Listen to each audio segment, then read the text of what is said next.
अस्सलाम वालेकुम नाज़रीन, मैं हूं डॉक्टर सजाद बुखारी। अफगानिस्तान में 20 साल तवील जंग और नेटो अफवाज की मौजूदगी और अमरीकी अफवाज की मौजूदगी में जो तबाही हुई, उस तबाही के बाद अब अफगानिस्तान के इस्तेहकाम के लिए मुख्तलिफ स्टेक होल्डर्स जो है वो कोशिशें कर रहे हैं। बीजिंग हो, मास्को हो, इस्लामाबाद हो, इस्तंबुल हो, इन सब की ये ख्वाहिश है, इवन कि तेहरान की भी ये ख्वाहिश है कि अफगानिस्तान के अंदर इस्तेहकाम आए। और तालिबान की अगर हम बात करें तो माजी के जो तालिबान थे, आज के तालिबान में बड़ा वाज़ेह फ़र्क दिखाई दे रहा है। जो सिफारती तदब्बुर और जिस तरीके से सियासी तदब्बुर का मुजाहरा और टॉलरेंस का मुजाहरा भी किया जा रहा है, और एक सिफारती सतह पर हम देखें तो जो कोशिशें की जा रही हैं तालिबान की जानिब से, कई ऐसे स्टेट्स हैं जहां पे उनको ऑनरशिप भी मिल चुकी है और तालिबान बढ़ते जा रहे हैं। और ख़ास तौर पर हम जिक्र करें नॉर्दर्न एरियाज़ के, जहां इससे पहले तालिबान का होल्ड नहीं था और उनको काफ़ी मज़ामत का सामना करना पड़ा, ख़ास तौर पर 9/11 के बाद, जब रशीद दोस्तम और उसके जो ग्रुप था उन्होंने तालिबान के गिर्द घेरा तंग किया था। और आज हमने ये देखा कि कंदूस हो, बगलाम हो या बलख हो, यहाँ पे तालिबान अपना कंट्रोल हासिल कर चुके हैं और उन्होंने इस चीज़ का दावा भी किया। बल्कि मास्को में उन्होंने कहा कि हम अफगानिस्तान के 85% एरियाज़ पर काबिज हो चुके हैं। अब अफगानिस्तान का आज थोड़ा सा हम जायज़ा लेंगे कि जो पाकिस्तान के साथ उसकी सरहदें मिलती हैं, जिसमें बदख्शान है, कुनड़ है, निंगरहार है, पख्तिया है और पख्तिका है, उस पर तो पहले ही जिक्र किया था अशरफ गनी ने कि ये वो एरियाज़ हैं, बिलखुसूस हेलमंद और कंधार तक का, कि जहां पर अफगान गवर्नमेंट की रिट नहीं है। लेकिन आज अफगान गवर्नमेंट ये कह रही है कि ये प्रोपेगेंडा है, हमारी जो है वो 50% से भी ज़्यादा एरियाज़ पर हमारा होल्ड है।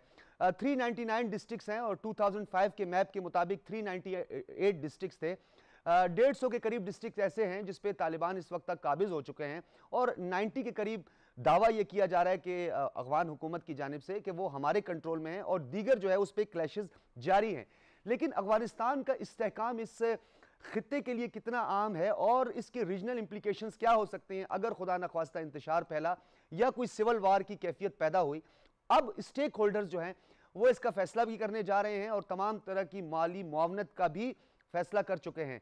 अब अफगानिस्तान के अंदर जो सूरत हाल है उसमें एक स्पॉइलर जिसका हम बार बार जिक्र करते हैं, अभी उसकी बौखलाहट वाज़े तौर पर नजर आ रही है, और वो स्पॉइलर अपने जो मीडियम है और मीडिया टूल है उसको इस्तेमाल कर रहा है और पाकिस्तान के खिलाफ एक कैंपेन चला रहा है। पिछले दिनों आपने देखा कि अफगान सफीर की बेटी के अगवा का एक प्रोपेगेंडा किया गया और पाकिस्तान की जो इंटेलिजेंस एजेंसीज हैं जिन्होंने तहकीकात की और उस पर यह तहकीकात से ये पता चला कि ये अगवा का मामला ही नहीं है। और आज वफाकी वज़ीर दाखिला शेख रशीद ने इस हवाले से तमाम तर तफसीलात भी मीडिया के सामने रखी। अब बात हमने आज ये करनी है कि अफगानिस्तान के इस्तेहकाम के लिए जो स्टेक होल्डर्स हैं वो क्या गैर मामूली फैसले करने जा रहे हैं। गैर मामूली हालात का सामना अफगानिस्तान को तो है। अब एक तरफ तालिबान का दावा है, दूसरी जानिब अफगान गवर्नमेंट का दावा है। लेकिन आज ईद उल अज़हा के मौके पर सदारती महल के करीब जो मिसाइल दागे गए उसकी सोशल मीडिया पर आपने देखा कि आज वो वीडियोस जो है सोशल मीडिया की जीनत बनी। इसकी क्या वजूहत हो सकते हैं? क्योंकि दोहा में एक नेगोशिएशन और इंट्रा अफगान डायलॉग जो कभी भी कामयाब नहीं हुए, लेकिन इस दफा यह कहा जा रहा था, इंदिया दिया जा रहा था कि ये डायलॉग्स कामयाब होंगे। इन तमाम तर उमूर को जेर बहस लाएंगे। अपने मेहमानों का तारुफ करवाते चले। हमारे साथ मौजूद हैं major general retired Ejaz Awan, किसी तारुफ के मोहताज नहीं है, अफगान उमूर के, बैनुल अक़वामी उमूर के और दिफाई उमूर के माहिर हैं। बहुत शुक्रिया जनरल साहब आपका। और आसिफ दुरानी साहब हमारे साथ मौजूद हैं, फॉर्मर एम्बेसडर हैं, आपका वसी तजर्बा है और अफगानिस्तान की सूरत हाल और उसकी ज़मीनी हक़ाइक़ को जानते हैं। बहुत शुक्रिया आसिफ दुरानी साहब आपका भी। सबसे पहले जनरल साहब आपसे गुफ्तगू का आगाज़ करेंगे। अफगानिस्तान का इस्तेहकाम पाकिस्तान के लिए सबसे ज़्यादा ज़रूरी है। एक स्पॉइलर है जो आज भी कोशिश कर रहा है कि अफगानिस्तान के अंदर इस्तेहकाम ना आए और एक बेबुनियाद प्रोपेगेंडा पाकिस्तान के खिलाफ कर रहा है। ये जो दीगर स्टेक होल्डर्स हैं जिनका मैंने जिक्र भी किया है, क्या कोई एग्रेसिव अप्रोच लग रही है आपको इन दिनों में जो अफगानिस्तान की सूरत हाल है इसको लेकर? Thank you very much Anwar साहब। देखिए बात यह है कि अफगानिस्तान की जो सिचुएशन है इस वक्त, वो पहली दफा एक अमन की उम्मीद वहां पे नजर आ रही है, क्योंकि जो ऑक्यूपेशन फोर्सेस थी जिनको तालिबान रेजिस्ट कर रहे थे, अमेरिकन लेड कोalition, उसको उन्होंने 19 बरस तक रेजिस्ट किया और एक्सेप्ट नहीं किया। आज वही कुव्वत जो उन्हें डेसिमेट करने आई थी, जो उन्हें एनालाइट करने आई थी, स्मोक आउट करने के लिए आई थी, आज उन्हीं को लेजिटिमाइज करके as a politico military force उनके साथ एक एग्रीमेंट करके वो यहां से निकल गए हैं। और उनके जो रेमिनेंट्स हैं वो भी चंद हफ्तों की बात है, वो भी मुकम्मल तौर पर इनखला हो जाएगा अमेरिका का। अब उसके बाद अफगानिस्तान की सिचुएशन क्या बनती है, इसके लिए दो चीजें बहुत अहम हैं। एक चीज है कि अफगानों के ऊपर अब जिम्मेदारी है कि उन्होंने 40 साल जंग के बाद रशियन इन्वेजन, यूएसएसआर की इन्वेजन से लेके आज तक अगर आप देखें तो 40 बरस मुकम्मल ऐसे गुजरे हैं जहां अमन नाम की कोई चीज अफगानिस्तान में नहीं थी। वॉर थी, एट्रोसिटीज थी और जंगो जदल था, इन फाइटिंग थी, ऑक्यूपेशन थी, सब कुछ था। तो आज वहां पे एक अमन की फिजा बनने को जा रही है, लेकिन सबसे बड़ी जिम्मेदारी है अफगान के डिफरेंट फैक्शंस के ऊपर और उतनी ही बड़ी जिम्मेदारी है रीजनल कंट्रीज के ऊपर, क्योंकि एक लैंडलॉक्ड मुल्क बिल्कुल अपने आप वायलेंस को बहुत लंबा अरसा सस्टेन नहीं कर सकता। अगर रीजनल कंट्रीज ये फैसला कर लें कि उन्होंने अपने फेवरेट्स नहीं चुनने, उन्होंने इन फाइटों को लॉजिस्टिकली सपोर्ट नहीं करना ताकि अफगानिस्तान के अंदर अमन कायम हो, क्योंकि इस अमन के बेनिफिशरीज न सिर्फ पाकिस्तान है, Iran, Russia, central Asian states और चाइना, बिल्कुल ये सब के सब इसके बहुत बड़े बेनिफिशरीज हैं। और यकीनन इनके जो ट्रेड को बूस्ट मिलेगा नेबरिंग कंट्रीज को, उसका सबसे बड़ा फायदा खुद अफगान अवाम को होगा। लिहाजा एक तरफ तो अमेरिका के जाने से रीजनल कंट्रीज की जिम्मेदारी बढ़ गई है, उनको एक अमन की उम्मीद नजर आ रही है, और उस जिम्मेदारी को निभाने के लिए मेरे ख्याल में जो तगोदो हो रही है, जिस तरीके से तालिबान रशिया को एंगेज कर रहे हैं, बिल्कुल ईरान को एंगेज कर रहे हैं, सेंट्रल एशियन स्टेट्स को एंगेज कर रहे हैं, खुद पाकिस्तान के साथ उनके राब्ते हैं, और जिस तरीके से पाकिस्तान तमाम फैक्शंस को ऑन बोर्ड लेके एक अमन के क्याम के लिए अपना पूरा असर रसूख इस्तेमाल करना चाहता है, उससे मुझे लगता है कि रीजनल कंट्रीज इंशाल्लाह they are going to succeed. ठीक और है। ये अमन बहुत ज्यादा दूर नहीं है, क्योंकि लास्ट पॉइंट मैं ये कहना चाहता हूं कि जिस तरीके से तालिबान अपने अंदर अभी फ्लेक्सिबिलिटी दिखा रहे हैं, जिस तरह वो वायलेंस को मिनिमाइज करने की कोशिश कर रहे हैं, जीरो वायलेंस तो हो ही नहीं सकती, लेकिन बहुत हद तक उनकी जो लीडरशिप है वो इसको डिस्करेज कर रही है।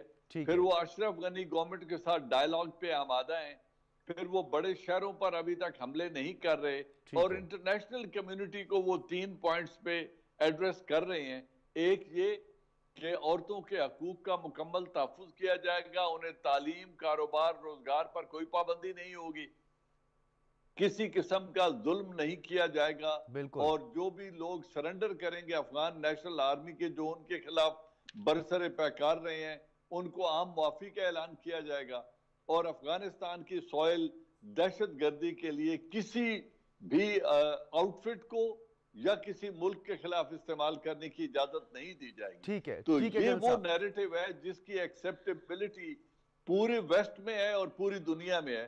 तो इससे मुझे लगता है कि चीजें बेहतरी की तरफ जाएंगी, अगरचे थोड़ा वक्त लग सकता है। सही। आसिफ दुरानी साहब, एक तो तालिबान के हवाले से उस फ्लेक्सिबिलिटी की बात जो की, या डिप्लोमेटिक फ्रंट पर जिस तरीके से तालिबान इस दफ़ा नज़र आ रहे हैं, और एक तवील तगोदो भी हम कह सकते हैं, क्या ये तजर्बात पर मबनी है, ये सब कुछ तल्ख तजर्बात पर मबनी है, या असर हाजिर के तकाज़ों को तालिबान देख कर ये हिकमत अमली अपना रहे हैं? एक तो ये भी ज़रा रिस्पॉन्ड कीजिएगा, और दूसरा ये बताइएगा कि ये जो ताशकंद डिक्लेरेशन है, और ख़ास तौर पर ये जो ताजिकिस्तान में ये जो शंघाई कोऑपरेशन ऑर्गेनाइजेशन जो थी, शंघाई ताउन तंजीम का एक इजलास भी बड़ा अहम हुआ था, तो अशरफ गनी की टोन आप नहीं समझते कि बहुत कुछ बता रही थी? आने वाले दिनों में मुस्तकबिल का तयन भी किया जा सकता है इस टोन से?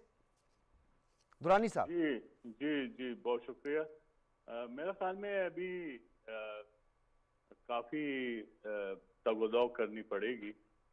हम बाज जो शरायत अभी जनरल साहब ने बड़े मुफस्सल तरीके से बड़ी पुरुमीद बातें की हैं, वो सिर्फ वो मेरे नज़दीक अगर के ज़िम्रे में आती कि अगर ऐसा हो जाए।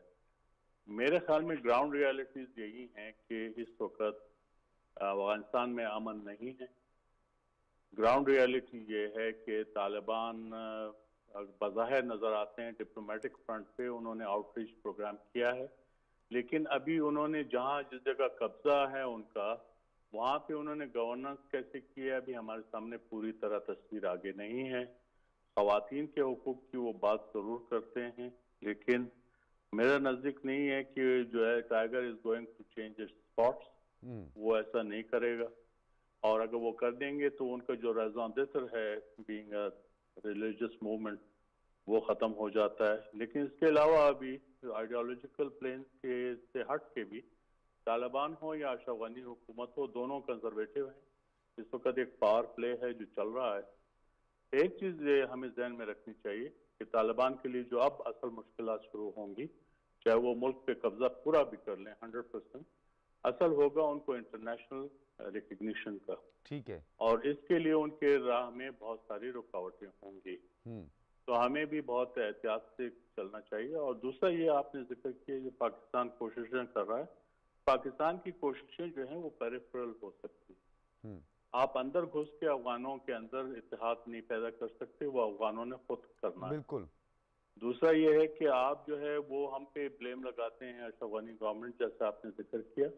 उन्होंने तो पता है कि he is on the losing side, उसका आगे जो मुस्तकबिल है वो सब प्रिडिक्ट कर रहे हैं, मैं ही नहीं या पाकिस्तान ही नहीं, बाकी वेस्टर्न वर्ल्ड भी कर रही है। जिसका वाज़ेह सबूत यही था कि अमेरिका ने जो है तालिबान के साथ बहरहाल मुज़ाकरात किए, अशरफ गनी की हुकूमत को उन्होंने साइडलाइन पर रखा और ये अपनी जगह हकीकत है। लेकिन इसके साथ ही ये है कि अफगानिस्तान वो मुल्क है तारीखी तौर पे जिसमें उन्होंने हमेशा बाहर के मेंटोर्स की तरफ देखा है, तो अशरफ गनी साहब भी बाहर के मेंटोर की तरफ देख रहे हैं। जब हम स्पॉयलर की बात करते हैं तो वो यही टसल है, जो दो पार्टीज के दरमियान जब टसल चलेगी तो वो अपने मेंटोरशिप की तरफ देखेंगे, और यही हाल अफगानिस्तान के अंदर भी होगा। ठीक है। तो हमें बहुत मोहतात रहने की जरूरत है। हमें जो है इस मामले में जो है, चूंकि अफगानिस्तान का इशू है, तो इसमें जो सियासी सतह पे जो लीडरशिप है उसको भी बहुत मोहतात होने की जरूरत है। उनको जो है हमारे यहाँ बात वैसे सोशल मीडिया और इधर उधर जो चीजें आ रही हैं, गोया ऐसा लग रहा है जैसे कि अब कल को तालिबान आ जाएंगे तो वहाँ दूध और शहद की नहरें बहने लगेंगी। ऐसा नहीं है। अच्छा दुरानी साहब, जी दुरानी साहब, आपने अभी एक बात की, बड़ी अहम आपने बात की, क्योंकि आप इस बारीकबीनी को भी जानते हैं। आपने कहा कि अफगान गवर्नमेंट को तालिबान ने साइड लाइन पे रखा और उनको जो है वो फौकियत नहीं दी, वो इंपॉर्टेंस या अहमियत। अफगान नहीं, यूएस गवर्नमेंट ने नॉट। ठीक है। आप नहीं समझते कि इस क्लैश की एक बहुत बड़ी वजह, आपको याद होगा कि जब कतर में 8वां राउंड चला था और उसके बाद ये कहा गया था कि जो प्रिजनर्स हैं उनकी रिहाई को यकीनी बनाया जाए, तो उसकी वायलेशन अफगान गवर्नमेंट की जानिब से भी की गई और तालिबान ने उस पर बड़ी मजामत की और उन्होंने कहा कि जी हमारे प्रिजनर्स को नहीं छोड़ा जा रहा। लेकिन एक साइड पे तालिबान ने उस मुआहदे की काफी हद तक पासदारी भी की थी। एक वजह इसमें यह भी हो सकती है, आपको लगता है कि इस वजह से अब तक की क्रैश खत्म नहीं हो रहा?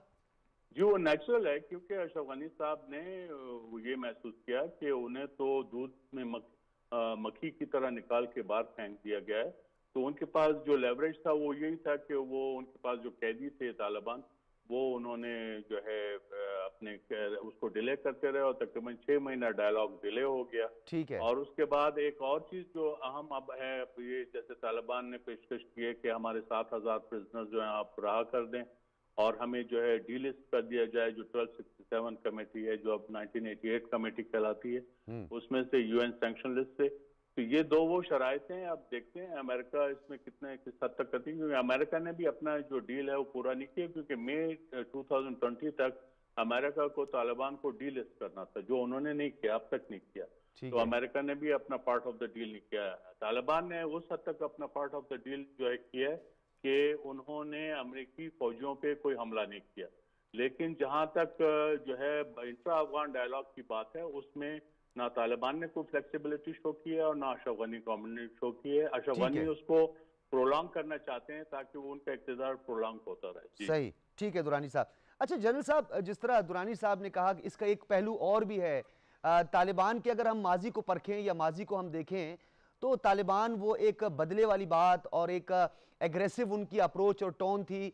जो रशीद दोस्तम और फिर जो शुमाली इत्तेहाद ने मिलकर जो कुछ किया वो आपको भी पता है, वो वीडियोस मंजर आम पर आई, कंटेनर्स में बंद कर करके, तहखानों में बंद करके, बड़ा जुल्म हुआ, बहुत कुछ हुआ। हम उससे भी पीछे नहीं जाते कि तालिबान की जानिब से भी बहुत सारे इस तरह के मामलात सामने आए। लेकिन तालिबान ने जो इन तमाम चीजों को उस तरह नहीं लिया, इसे काफी हद तक बहुत सारे इश्यूज को पसे पुश्त डाल दिया। वरना तो तालिबान जितनी ताकत के साथ आए थे तो अब तक तो बहुत खूनरेजी हो चुकी होनी चाहिए। मतलब हमारे पास अगर मीडिया की रिपोर्ट्स प्रॉपर नहीं भी आ रही, लेकिन जो सोशल मीडिया से भी रिपोर्ट्स मिल रही हैं, तो वो खूनरेजी जो एक्सपेक्ट की जा रही थी वो नहीं है। यकीनन देखिए, मैं समझता हूँ तालिबान ने as a organisation, as an outfit, as a force, जो पहले मैंने एक लफ्ज यूज किया था कि अमेरिका ने उन्हें as a politico military force acknowledge किया है, वैलिडेट किया है। इसीलिए अमेरिका ने डायरेक्ट उनके साथ मुआहदा किया और अबैंडन किया अशरफ गनी गवर्नमेंट को और इंडियन गवर्नमेंट को। न इंडिया को टेबल पे जगह मिली, न अशरफ गनी को उन्होंने साथ बिठाने की कोशिश की। लेकिन अमेरिका जो 3 वादे करके गया, उनमें से भी वो तीनों वादे अभी तक पूरे नहीं हुए। इसके बावजूद जो तालिबान रेस्ट्रेंट एक्सरसाइज कर रहे हैं कि वो शहरों पर हमला आवर नहीं हो रहे, अभी तक उन्हें अफगान नेशनल आर्मी उस तरीके से रेजिस्ट नहीं कर रही।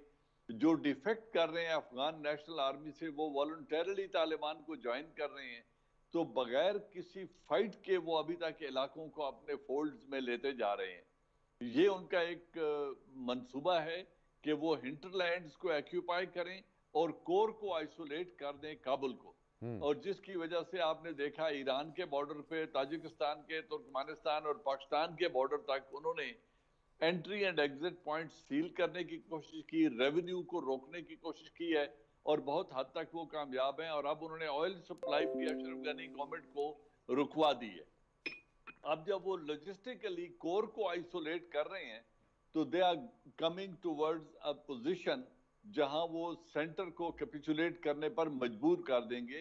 तो अफगान नेशनल आर्मी अभी तक उनके खिलाफ फाइट नहीं कर रही है, लेकिन उन्होंने जो सब्र दिखाया है, जैसे अभी आसिफ साहब ने भी बात की कि उनके प्रिजनर्स को रिलीज करने का वादा उनके साथ अमेरिका ने किया था, जबकि अशरफ गनी ने, चूंकि वो डायलॉग टेबल पे उनको जगह नहीं मिली थी, उसको ऑनर करना जरूरी नहीं समझा। और इसका जवाब फिर अशरफ गनी को जब वो व्हाइट हाउस विजिट पे गए तो वहां से उनको मिल गया कि go and look after your affairs yourself. ठीक है, तो एक ये हुआ।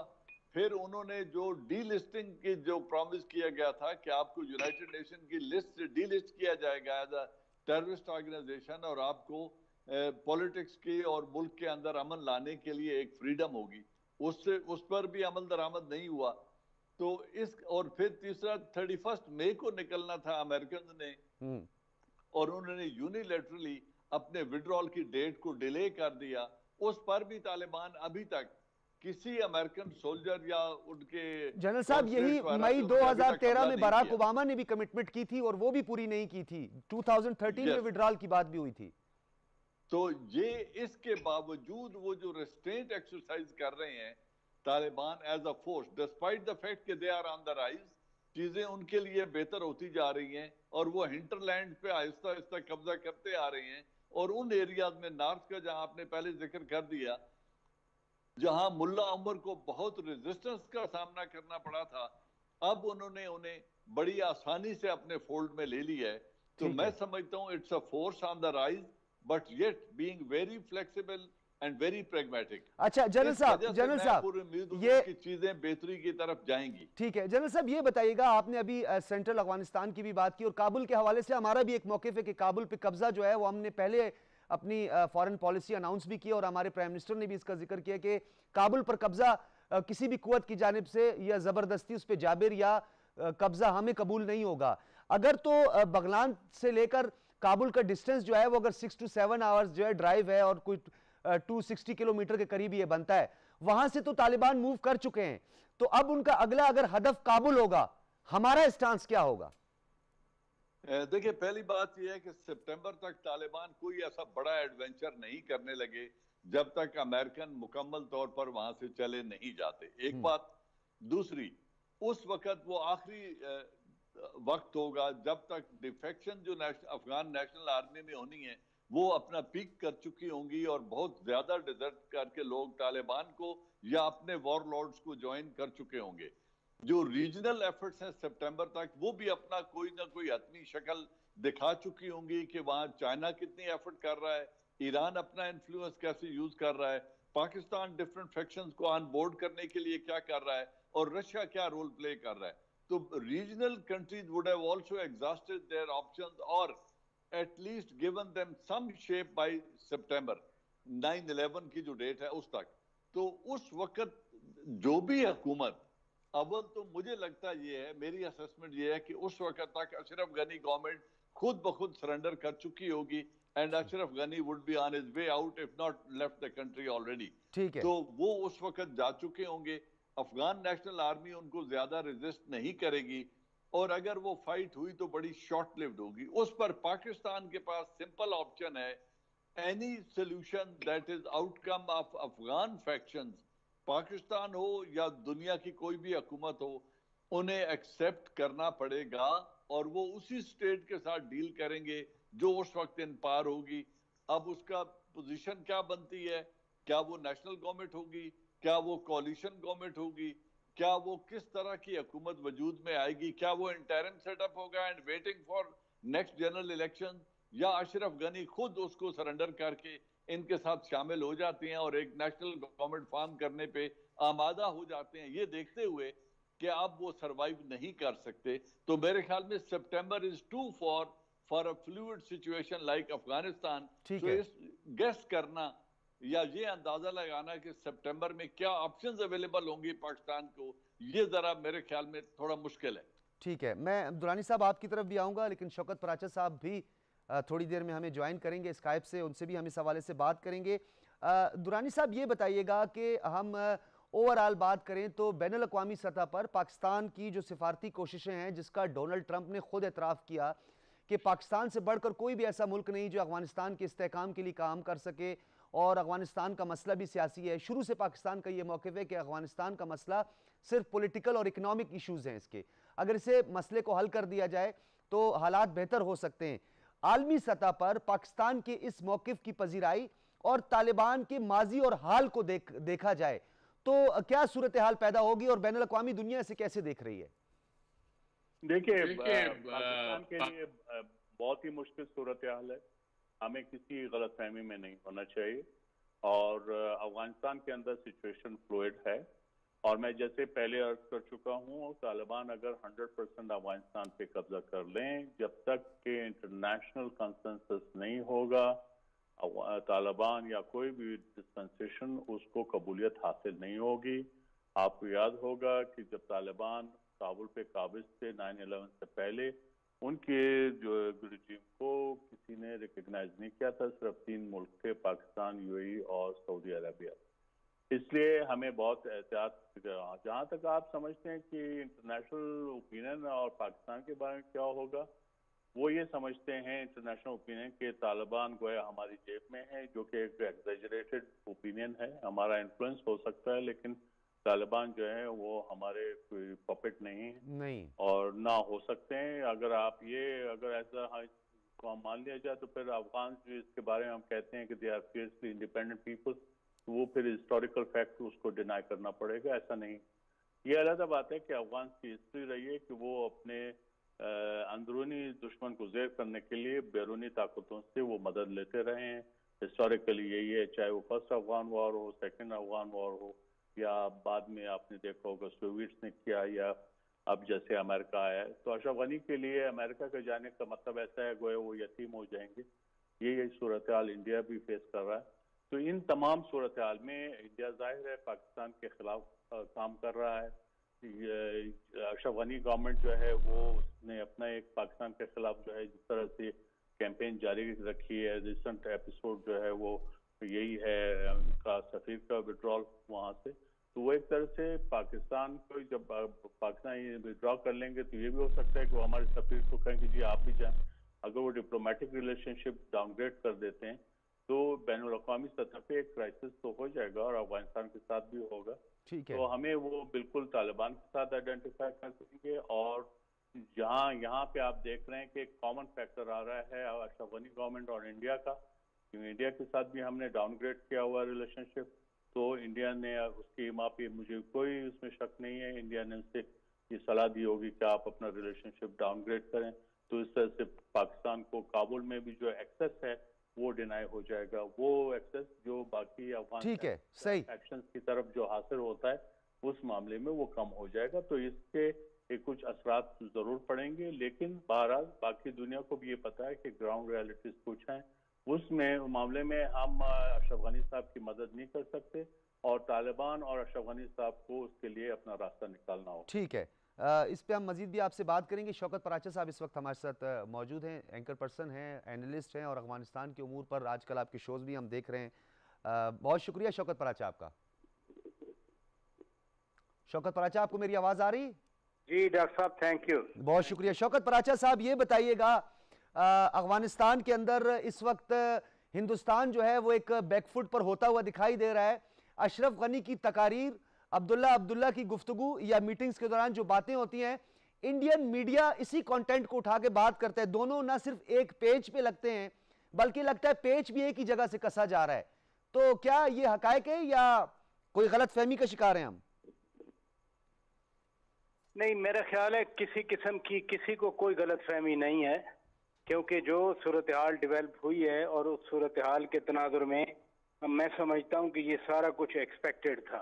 बात ये नहीं है कि ये पाकिस्तान के लिए कोई ऐसा सरप्राइज आया है, या अगर वाकई कोई समझता है पाकिस्तान में कि ये सरप्राइज था तो मैं ज्यादा सरप्राइज हूँ। फिर ठीक है, तालिबान के हवाले से बार बार वो कह रहे थे कि जी Pakistan as a proxy use करता है इनको, तालिबान को पाकिस्तान ने प्रमोट किया है, वो बार बार कह रहे थे। और सिर्फ वो नहीं कह रहे थे बल्कि जो उनके प्रमोटर्स हैं जिन्होंने उनको बिठाया हुआ है वो भी ये बात कर रहे थे। हालांकि दोहा में अमेरिका के साथ तालिबान को बिठाया पाकिस्तान ने, जो पॉलिटिकल एग्रीमेंट हुआ, यानी पाकिस्तान अगर ये पाकिस्तान के बारे में ये तस्वर है तो अमेरिका ने जो बाकायदा एग्रीमेंट किया, उनको पॉलिटिकल एंटिटी तस्लीम किया, तो सारी गेम ये हो रही है। अब तो नजर आ रहा है ना क्लियरली कि तालिबान टेक ओवर कर जाएंगे और जो एडमिनिस्ट्रेशन है उसको जाना होगा।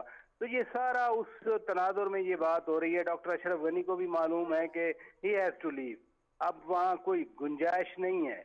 और मैं इसलिए कह रहा हूँ कि अगर दुनिया की पावरफुल मिलिट्री फोर्स वहाँ तालिबान को सबड्यू नहीं कर सकी और इनको प्रोटेक्ट नहीं कर सकी, यानी बिल्कुल at the peak of NATO ISF forces, जब बिल्कुल वो मुकम्मल तौर पर वहाँ थे और दुनिया को ये उस वक्त मालूम नहीं था कि एक दिन जाना पड़ेगा, तो उस वक्त भी काबुल एडमिनिस्ट्रेशन वो हार्डली प्रेसिडेंशियल पैलेस तक थी या उसके बाहर तक थी।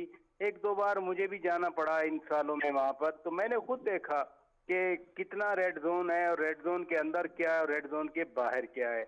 अब वो एक एवेंचुअलिटी आ रही है, उनको जाना पड़ेगा। तो ये सारा जो प्लॉट है, यहाँ पर जो प्लॉट की कड़ियाँ यहाँ भी आई।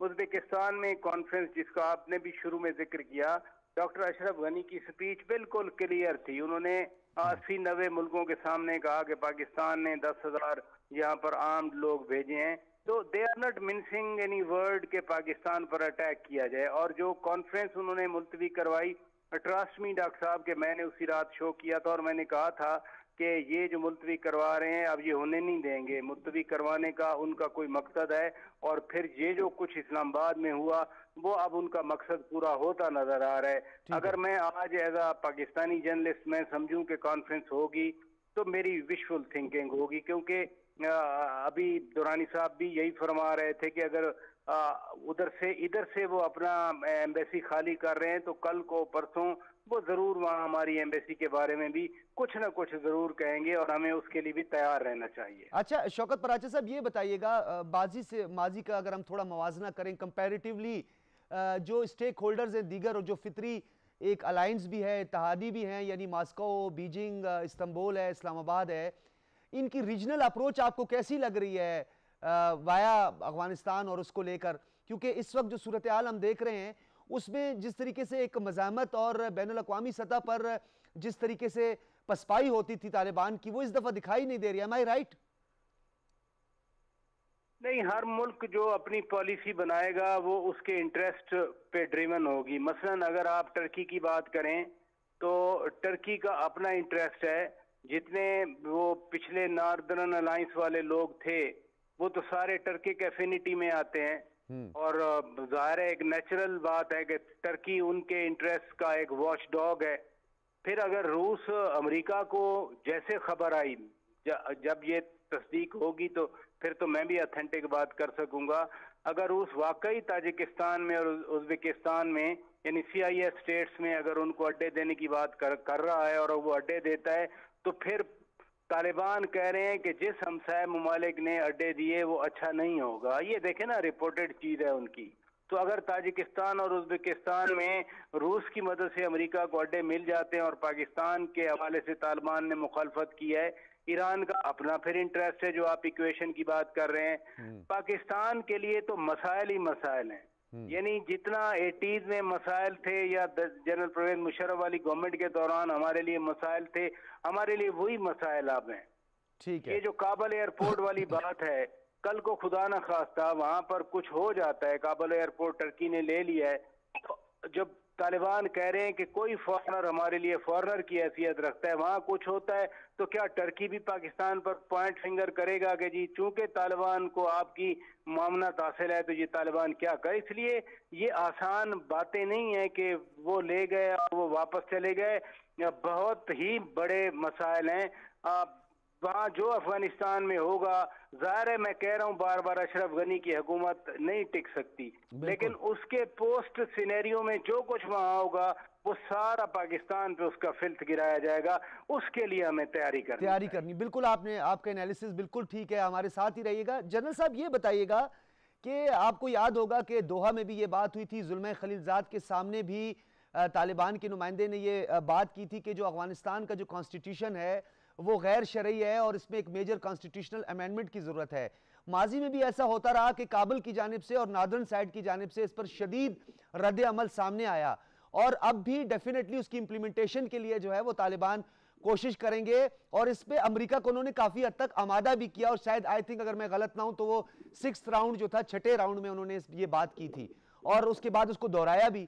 तो आप क्या समझते हैं, क्या अफगानियों के लिए ये एक्सेप्टेबल होगा अगर हम वहां की ग्राउंड रियलिटी को मद्देनजर रख के बात करें?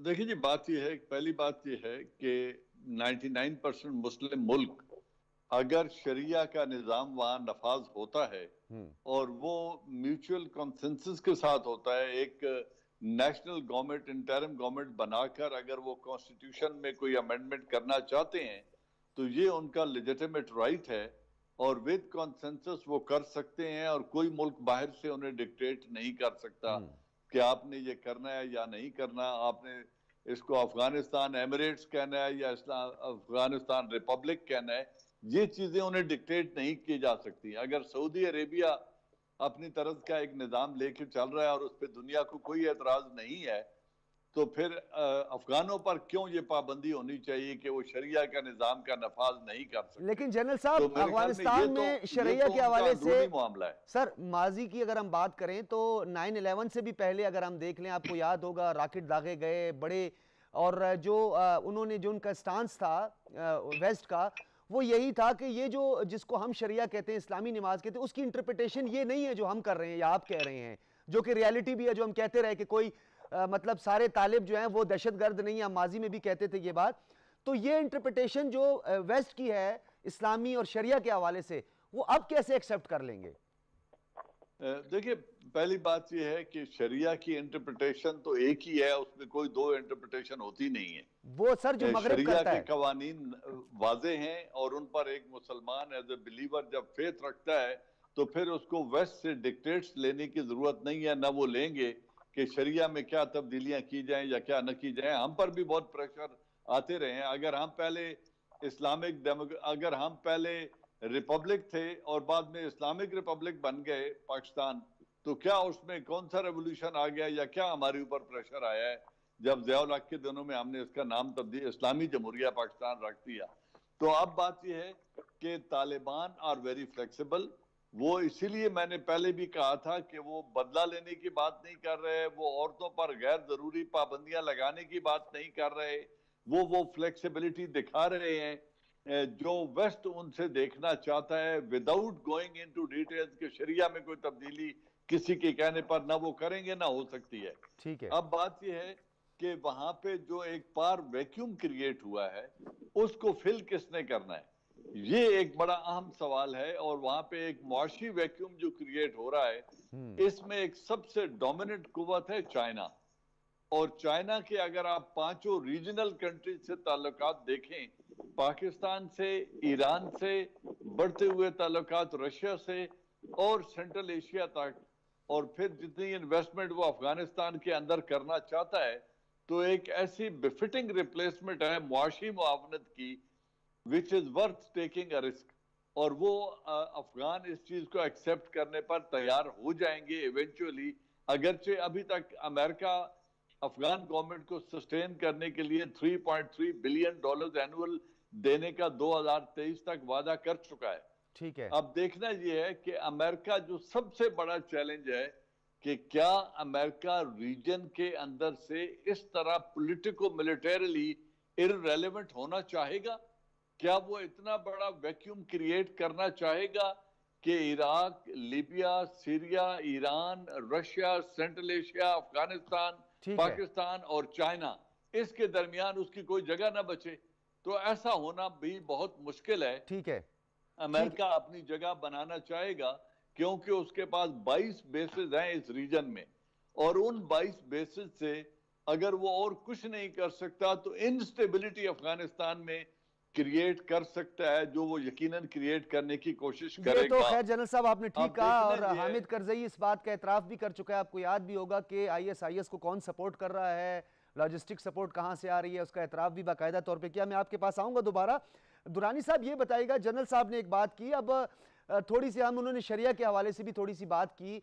काबुल आपको याद होगा, आज की बात नहीं करते हम, अगर 30 साल भी पहले चले जाएं तो बड़ा मॉड था, काफी हद तक लिबरल माइंड है। और फिर रशीद दोस्तम का जो पूरा ग्रुप है वो जो है वो इस शरिया के खिलाफ पूरी कैंपेन्स चलाते रहे, आपको भी याद होगा। अब गुलबदीन हिकमत यार की हम तो बात नहीं करते कि वो किस साइड पे और क्या कर रहे हैं इस वक्त, वो कहां है।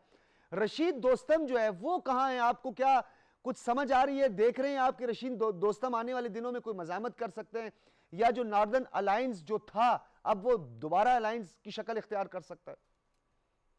देखिए, मेरे ख्याल में ऐसा नहीं होने वाला। और रशीद दोस्तम भी जो है वो उनको पता है कि which side of his bread is बटर्ड।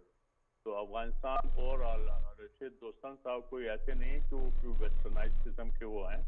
उस वक्त खुद भी कंजर्वेटिव लोग हैं, पूरी अफगान सोसाइटी कंजर्वेटिव है जी। तो इसलिए इवन जब जाहिर शाह का भी दौर था तो सिर्फ काबुल के हद तक तो वो मॉडर्निटी थी, लेकिन इवन कंधार, जलालाबाद भी कंजर्वेटिव सिटी होते थे और पूरा अफगानिस्तान कंजर्वेटिव होता था, वो रहा है जी। हाँ, उस पे हेलमंद का इम्पैक्ट होता था। कोई गलतफहमी नहीं होनी चाहिए, वो पूरा अफगानिस्तान कंजर्वेटिव है। और इसमें जहाँ शरिया की बात है तो वो तो इंटरप्रिटेशन पे है। दोनों लोग जो हैं वो 5 वक्त की नमाजें पढ़ते हैं। इस्लामिक रिपब्लिक ऑफ अफगानिस्तान जो है उसका भी कॉन्स्टिट्यूशन ये कहता है कि nothing would be done against the tenets of Islam. तो ये है। अब वो तालिबान कहते हैं उसको एमिरेट बनाना चाहते हैं। 100 बिस्मिल्लाह, अगर कर सकते हैं तो कर लें, उन्होंने पहले भी किया था। असल चीज होगी आपकी रिकग्निशन। इस्लामिक मॉडल तो ईरान का भी मौजूद है, उस पर भी इख्तलाफ पाया जाता है।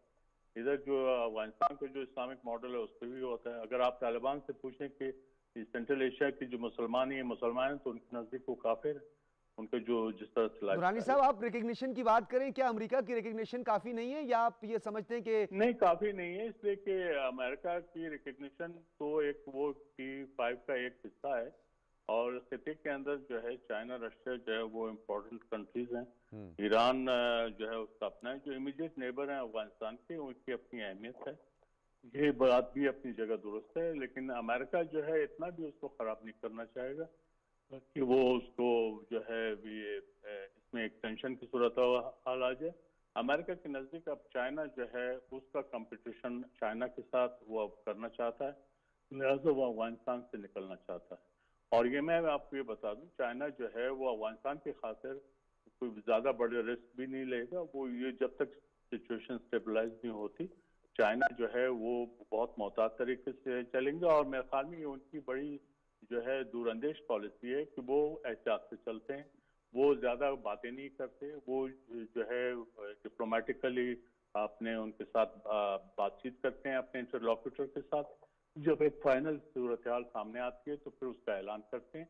मेरे ख्याल में हमें भी चाइनीज से सीखना चाहिए। हमें जो है अभी से we should not jump the gun, we should not come to the conclusion कि जी अब वो तालिबान आ जाएंगे, फला आ जाएगा। मेरे नज़दीक अभी बहुत ज़्यादा मसाइल मौजूद हैं, बहुत बड़े चैलेंजेस बिल्कुल। मौजूद हैं।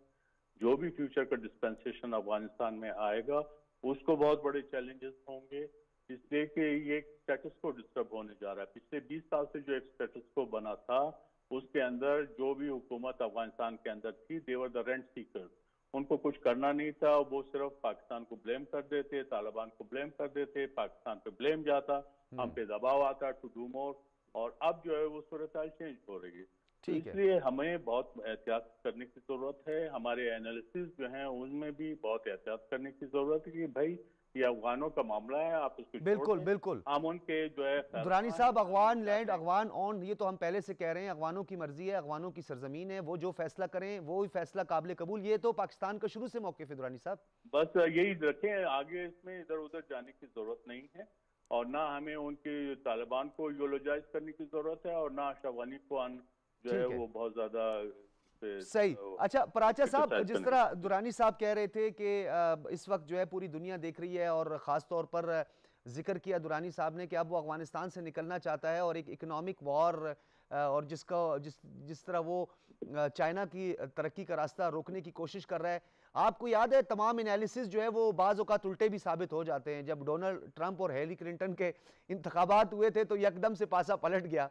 तो ये जो ओवरऑल एनालिसिस थे कि जी ये जो अफगान जंग है ये पाकिस्तान मुंतकिल की जा रही है, कभी कहा जा रहा था नहीं ये अफगान जंग जो है वो अरब जंग में तब्दील कर दी जाएगी, मशरिक वस्ता तक फैल जाएगी। क्या समझते हैं कि ये अफगानिस्तान से कुछ एक दो तरह की सोच है, एक कहते हैं कि अफगानिस्तान से नाकाम होकर भाग गया अमेरिका, एक लोग ये कहते हैं नहीं अफगानिस्तान में उसने बहुत कुछ अचीव कर लिया। दुनानी साहब कह रहे हैं कि अब उसका अगला महाज चाइना होगा, अगर चाइना होगा तो वो क्या होगा? देखिए, पहली बात तो ये है कि अमेरिका जा रहा है तो वो कोई फाते की हैसियत से नहीं जा रहा, और ये क्लेम करके भी नहीं जा रहा कि हम यहाँ कोई सेटलमेंट करके जा रहे हैं। वो तो वैक्यूम छोड़ के जा रहे हैं।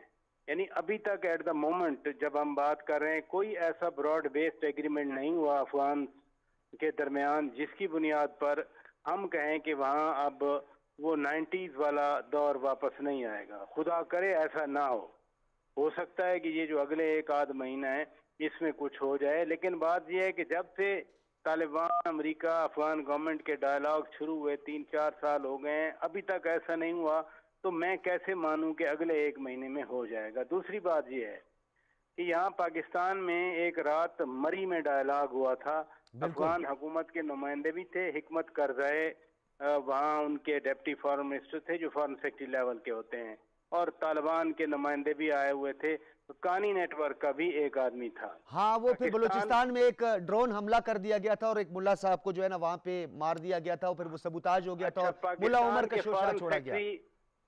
पाकिस्तान के फॉरेन सेक्रेटरी एजाज अहमद चौधरी साहब ने चेयर की थी वो मीटिंग। चाइना के एम्बेसडर थे सुन वीडोंग और अमेरिका के डिप्टी एम्बेसडर। वो मरी वाला डायलॉग था रात का, और उसमें जो मुझे कम अज कम मेरा फीडबैक था, तालिबान यही कहते रहे कि ये जो सामने हमारे बैठे हैं जो अफगान हुकूमत के नुमाइंदे हैं, ये they are not the representative of people of Afghanistan, इनको फौरन छोड़ देना चाहिए हुकूमत। तो उस वक्त अभी भी था कि शायद अमेरिका जीत जाए या अमेरिका को और सर्ज कर दे। अब अमेरिका जा रहा है तो किस तरह से तालिबान अब ये सोचें कि हम इनके साथ कोई रिकंसिलिएशन करते हैं। This should be understood. दूसरी चाइना फैक्टर है। एक चाइना के एम्बेसडर थे, उनका नाम था लू शुनली। ये 2000 की मैं बात कर रहा हूँ। वो 9/11 से पहले जाकर बाकायदा को एक आध महीना यहाँ कंधार में गुजार के आए थे, तालिबान के साथ इन रोड बनाने थे। कहने का मकसद ये है कि चाइना और तालिबान का जो आपस में एक इंटरेक्शन है, इंटरफेस है, वो बहुत पुराना है। लेकिन चाइना खुद भी अफगान हुकूमत के साथ डील करता रहा है। हमारा अपना अफगानिस्तान, चाइना, पाकिस्तान का एक ट्राइलेटरल ग्रुप बना हुआ है जो है इकोनॉमिक डेवलपमेंट के हवाले से। बिल्कुल ये बात दुरुस्त है कि चाइना जंग नहीं लड़ेगा। वहां पर इन्वेस्टर को अपना पैसा अपने बच्चों की तरह प्यारा होता है, जब तक उसको सिक्योरिटी ना हो वो पैसा खर्च नहीं करता। अगर हम ये समझें कि वहाँ खाना जंगी होती रहेगी और चाइना जाकर वहाँ पर अपनी इन्वेस्टमेंट करेगा तो ये भी भूल होगी। लिहाजा जो कोई जितने जैसे स्टेप्स ले रहा है उसको बिल्कुल बहुत ज्यादा एहतियात करने की जरूरत है। ये ना हो ये कोल्ड वॉर जो पहले यूरोप में थी, अभी ये अफगान क्राइसिस की वजह से ये खित्ता जंग में रहा है, लेकिन ये ना हो कि फिर कोल्ड वॉर सारी इधर ही कन्वर्ज हो जाए और हमारे लिए और मसाइल पैदा हों, अजाब पैदा हों। बहुत शुक्रिया शौकत पराचा साहब, आसिफ दुरानी साहब, major general retired Ijaz Awan साहब, आप तीनों हजरात का बहुत शुक्रिया। एक बात यहाँ पे ज़रूर कहेंगे, खित्ते का इस्तेहकाम सबसे ज़्यादा ज़रूरी है, न सिर्फ अफगानिस्तान के लिए, पाकिस्तान के लिए, खित्ते के दीगर ममालिक जो हमारे पैनलिस्ट ने भी जिसका जिक्र किया कि अफगानिस्तान में इस्तेहकाम होगा तो पूरे खित्ते में इस्तेहकाम होगा। अफगानिस्तान की सरजमीन है, अफगानियों की सरजमीन है, फैसला करने का उनका अपना फंडामेंटल राइट है और उनके अपने पॉलिटिकल ऑब्जेक्टिव्स हैं, जो भी करना चाहें, लेकिन अफगानियों की मर्जी से होना चाहिए। ये पाकिस्तान का मौक़िफ़ है, लेकिन अफगानिस्तान का इस्तेहकाम सबसे ज़्यादा पाकिस्तान के लिए ज़रूरी है। ये बात अटल है और यही बात है कि अफगानिस्तान के इस्तेहकाम के बाद ही इस खित्ते के अंदर माशी इनकलाब का ख्वाब शर्मिंदा ताबीर होगा। इजाज़त दीजिए, अल्लाह हाफ़िज़।